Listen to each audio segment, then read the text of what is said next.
የሰው ልብ ወስዶ ምነው በሩቁ እየናፈቁ ምነው በበሩ ሳናገረው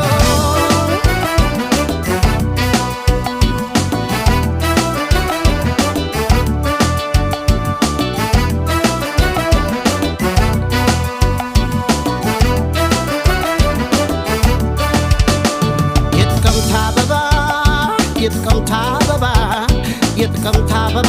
ነሻሉ አወድሽው አካሌን በሞዶ የጥቅምት አበባ